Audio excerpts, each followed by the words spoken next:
Chapter 19, Who Are the Kings? The Fugees all had their own soccer idols: David Beckham, Ronaldo, Ronaldinho, and the Ivorian Didier Drogba, the stars they wanted to play like on the field. Kenjin Bushi's soccer idol was his grandfather, once a famous goalkeeper at the highest level of play in Kosovo, and later a well-known referee and the author of an Albanian language soccer rule book. The Bushi family kept a tattered copy of the rule book in their apartment just outside Clarkston, one of a few things they had managed to bring with them to the United States, and one of Kenjim's most prized possessions. He was very famous in my country, Kenjim explained as he thumbed through the book one afternoon. He used to be one of the best goalkeepers in Kosovo, and everybody wanted to be like him. Kenjim, everyone on the Fugees called him Quinjum, and what his family pronounced in Chinjum, was a tiny but talented midfielder for the under-13 Fugees. He had narrow eyes that often seemed lit with a secret, as if he alone were in on some long-running joke that the rest of the world would come to appreciate later on. He had pencil-like legs that packed surprising power, and he was a student of the game, which his father also played. He studied his grandfather's rulebook and talked strategy with his dad. Soccer was in the Kenjim's blood. The Bushi family came from Kakanik, an Albanian town of 28,000 in the mountains of southern Kosovo, not far from the border with Macedonia. Kenjim's father, Zahal, pronounced Jahal, owned two small grocery stores there with his brother and father, one of which was located in the lower floor of the Bushi's home. Together, the stores provided the family with a comfortable life in Kakanik until ethnic violence tore their homeland apart. Kakanik was one of the many towns in southern Kosovo that became battlegrounds in the 1990s in the struggle between the Serb-dominated Yugoslav army of Slobodan Milosevic, which was trying to assert Serbian control over the mostly Albanian-inhabited region, and the Kosovo Liberian Army, or the KLA, the ethnically Albanian militia that was fighting for independence. Civilians in Kakanik were hurt by both sides in the conflict. KLA soldiers had put sometimes violent pressure on fellow Albanians to flee Kakanik for refugee camps in Macedonia, with the aim of provoking sympathy from the international community and, they hoped, a military response. NATO bombing, which was ordered by then President Bill Clinton and which would eventually prompt Serb forces to withdraw from Kosovo, began on March 24, 1999. In response, Milosevic's army unleashed a wave of destruction and brutality on some 60 towns and cities in Kosovo. Kakanik's time came 3 days after the bombing began. On March 27th, when Milosevic's forces ransacked the town's commercial district, stealing food and valuables from residents and cleaning off the shelves of grocery stores, including those owned by the Bushis. The Serbian army holed up in the Kakanik, but 2 weeks later, on April 9th, a swarm of KLA militiamen attacked the Serbian soldiers there. The battle, which took place largely on Kakanik's main street, left 17 dead. The next day, Serbian soldiers came to take revenge for the attack. As they approached, many Kakanik residents fled along a canyon path that ran beside a stream. Eyewitnesses said that the Serbian police drove an armored vehicle equipped with a twin-barreled anti-aircraft cannon through town, shooting all the way. Sharpshooters fired on those fleeing through the canyon. There were bodies everywhere. The summer after the fighting ended, NATO troops discovered a mass grave containing the remains of 93 people just outside Kakanik. Some were KLA soldiers, but most were town residents, identified from scraps of clothing they'd been wearing the day they were last seen alive. Zahal Bushi had managed to get his wife and children to Macedonia before the fighting, but he and his brother had gone back to the Kakanik to look after their homes and stores. Their presence didn't help. Their stores and homes were still destroyed by the Serbian army.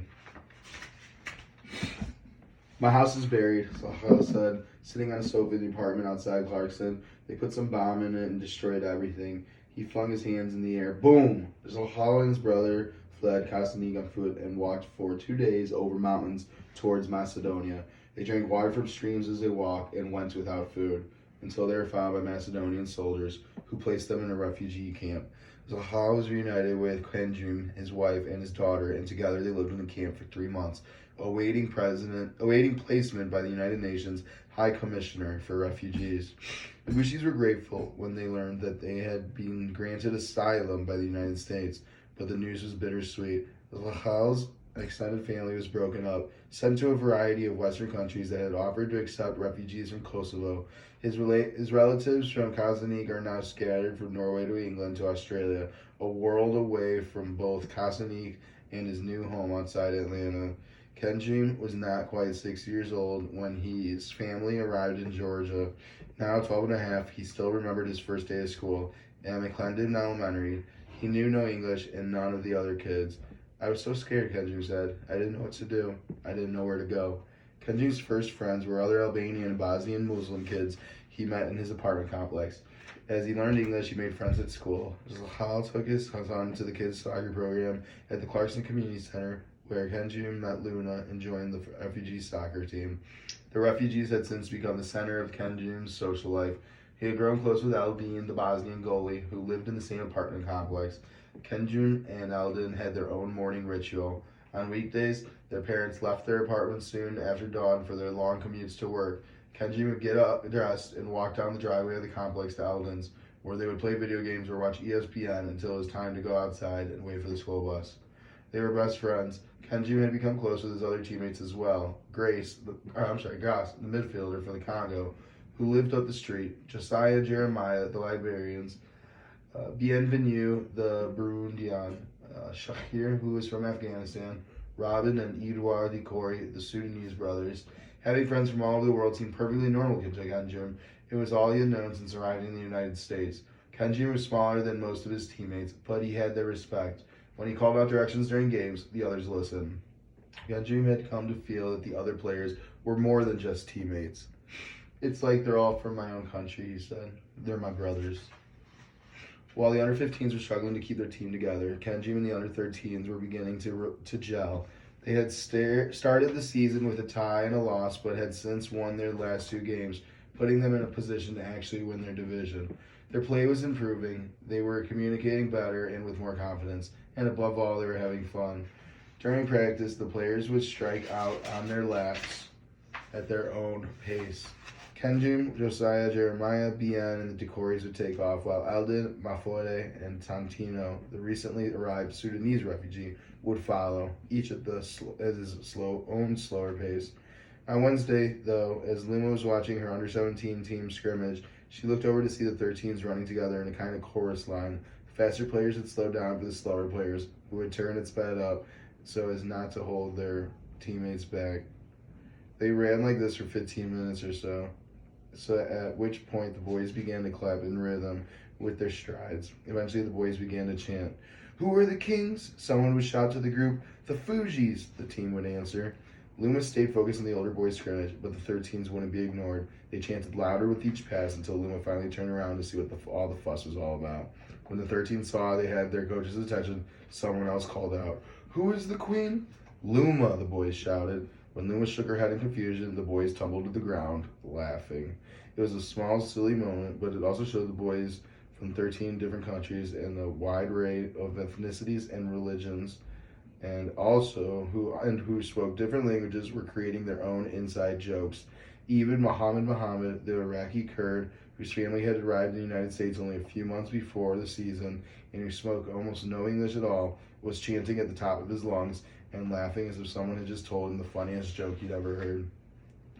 As the boys became more comfortable with one another, Luma was getting a better feel for her roster and for the ways she could move players around for different effects. She had learned, for example, that Bien was kind of a secret weapon. She would keep him hidden on defense for the first half or so of a game, then switch him to offense as the other team tired. By the time the competition realized the threat, usually when Bien's fired a perfect cross or let loose with a bicycle kick, it was often too late to react.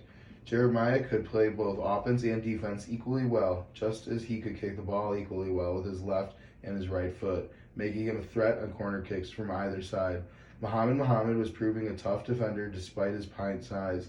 On offense, the Fuji's strength was at left forward in Josiah, whose runs down the sideline had resulted in a half dozen goals so far. Kenji was a good midfielder, great at directing his teammates, while Shahir, a quiet left midfielder, was getting more confident with each practice. There was still a weakness on the other under-13s, though. In goal, Eldin and Mafode, the heavy-set young man from Gambia, with a blinding smile.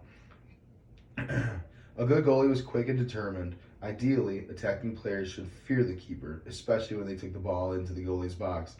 Eldon and Mafode inspired no fear. Standing in goal with their innocent, goofy smiles, they seemed less likely to take out an attacking forward than to hug him and invite him over to play.